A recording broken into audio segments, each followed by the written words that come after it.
ஈமானை பொறுத்தளவுல ஈமான் பாவங்கள் செய்யறான் பாருங்க ஒரு மனுஷன், ஈமான் இருந்தா மட்டும் போதும் பாவம் எல்லாம் நடக்காது அப்படி என்று சிலர்கள் ஒரு தப்பான கருத்துல நிக்கிறாங்க.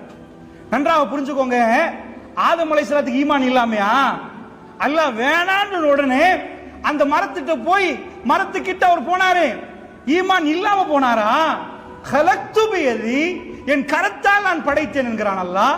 அவ்வளவு கண்ணியத்தை கொடுக்கிறான் அல்லாஹ். எல்லாத்தையும் கொடுத்த பிறகு அங்க போவேணாம் ஆதம் என்றான். வலா தக்ரபா ஹாதிஹி ஷஜரா, அந்த மரத்துக்கிட்ட போவேணான்றாங்க. இந்த டைம்ல ஈமான் இல்லாம தான் போனாரா? ஈமானி இந்த இடத்தை அல்லாஹ் எதுக்கு சொல்றான்? ஆதம் நபிக்கு தான் மரம். வலா தக்ரபா, ரெண்டு பேரும் போயிடாதீங்க, எங்களுக்கு மரம் இல்ல. வலா தக்ரபு ஜினா, ஏண்டா அவர் அவ்வளவு கண்ணியமானவர். எங்களுக்கு அல்லாஹ் சொல்ற ஜினாவுக்கு நெருங்காதீங்க, ஆதமே மரத்துக்கு நெருங்காதீங்க. எங்களுக்கு அல்லாஹ் வலா